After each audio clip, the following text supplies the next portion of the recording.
ఆంధ్రాలోని శ్రీకాకుళం జిల్లా Kotturu police station వద్ద నిన్న ఒక పెద్ద హైడ్రామా జరిగింది.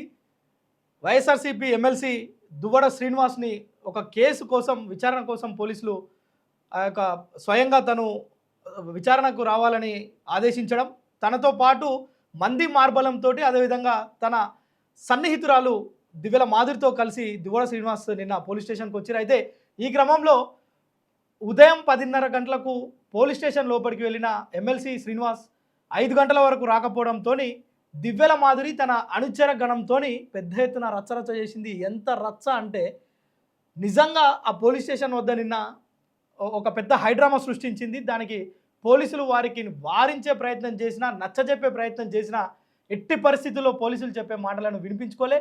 ఆమెను పట్టుకుందామని మహిళా పోలీసులు వచ్చి పట్టుకుంటే కూడా వాళ్ళను చీదరించుకొని, వాళ్ళను వదిలించుకొని, వాళ్ళపైన మ్యాన్ హ్యాండ్లింగ్ చేసి ఆమె అక్కడ బైఠాయించి ధర్నా చేసింది. అయితే దీనిపైన అనేక మంది అనేక విధాలుగా మాట్లాడుకుంటున్నారు. ఇప్పుడు సోషల్ మీడియాలో పెద్ద చర్చ కొనసాగుతుంది.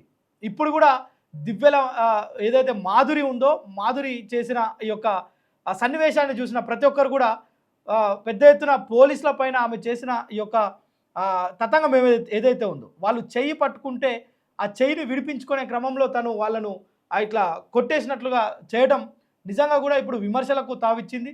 నిజానికి 2025లో చంద్రబాబు నాయుడు అదేవిధంగా పవన్కి ఇద్దరికి మధ్య లోపాయకార ఒప్పందం ఉంది. చంద్రబాబును ప్రశ్నించకుండా పవన్ కళ్యాణ్ 50 కోట్ల ప్యాకేజ్ తీసుకున్నారని 2025లో ఎమ్మెల్సీ దువ్వడ శ్రీనివాస్ సోషల్ మీడియా వేదికగా ఆరోపణలు చేసిరు. ఆ రోజు భారీ ఎత్తున అటు జన సైనికులు కావచ్చు, మరోవైపు టీడీపీ కార్యకర్తలు కావచ్చు, రెండు వర్గాలు పెద్ద ఎత్తున ఆంధ్ర వ్యాప్తంగా అన్ని జిల్లాల్లో పెద్ద ఎత్తున నిరసనలు వ్యక్తం చేసి ఎమ్మెల్సీ దువ్వడ శ్రీనివాస్కి సంబంధించిన దిష్టిబొమ్మలు దగ్ధం చేయడం, మరోవైపు మొత్తం అన్ని పోలీస్ స్టేషన్లు ఏదైతే ఆంధ్రాలో ప్రధాన సెంటర్లు ఉన్నాయో మొత్తం కూడా పోలీస్ స్టేషన్లలో ఫిర్యాదులు చేసిరు. అయితే అప్పటి కేసుకు సంబంధించి ఎందుకు అలాంటి వ్యాఖ్యలు చేయాల్సి వచ్చింది దువ్వడ శ్రీనివాస్ అని తనను విచారణకు ఆదేశించిన నేపథ్యంలోనే నిన్న మంది మార్బలంతో వచ్చిన ఎమ్మెల్సీ దువ్వడ శ్రీనివాస్కి సంబంధించి దివ్యల మాధురి ఓ రణరంగాన్ని సృష్టించారు. దీనిపైన ప్రస్తుతం సోషల్ మీడియా మొత్తం కూడా షేక్ అవుతుంది. అయితే సోషల్ మీడియాలో ట్రెండ్ కావడానికే ఇలా చేసిందని కొందరు, అంటే తనపైన ప్రేమను చూపించుకునేందుకు మాధురి ఇలా చేసిందని మరికొందరు, పోలీసులను ఈ విధంగా చేస్తే కొంత హైప్ వస్తుంది తన కెరీర్కి అని చెప్పి మరికొందరు ఇలా కామెంట్ చేస్తున్న నేపథ్యంలో అసలు పోలీసులను అంత చీదరించుకోవాల్సిన పనుందా? ఒకవేళ నిరసన తెలపాలంటే ఇది కాదు కదా మార్గం. కూర్చొని ప్రశాంతంగా నిరసన వ్యక్తం చేయవచ్చు, తనను విడుదల చేసేంత వరకు పోలీస్ స్టేషన్ ముందు బైఠాయించవచ్చు. కానీ రోడ్డు ఏమన్నా మీ జాగిరా అంటూ పోలీసులను ప్రశ్నించడం, వాళ్ళను ఇట్లా కొట్టినట్లుగా వాళ్ళను కొంచెం దూరం నెట్టేయటం, ఇదంతా కూడా ఒక హైడ్రామా సృష్టించింది నిన్న. దీనిపైన కూడా పోలీసులు సీరియస్ అయ్యారు. మరోవైపు ఇటు జన సైనికులు కావచ్చు, మరోవైపు కూటమిలో ఉన్న నేతలందరూ కూడా పెదవి విరుస్తున్నారు. అయితే విచారణకు రమ్మన్నప్పుడు ఇలాంటి హైడ్రామా సృష్టించడం ఏంది?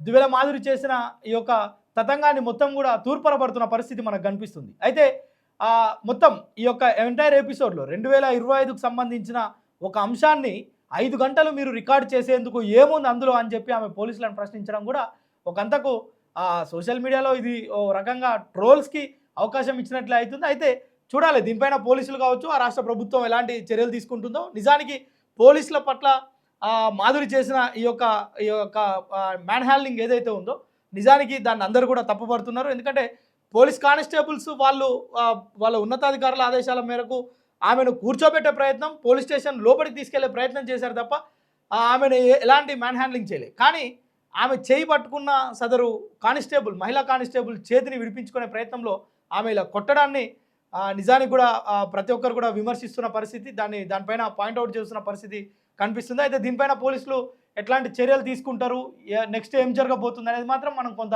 వేచి చూడాలి.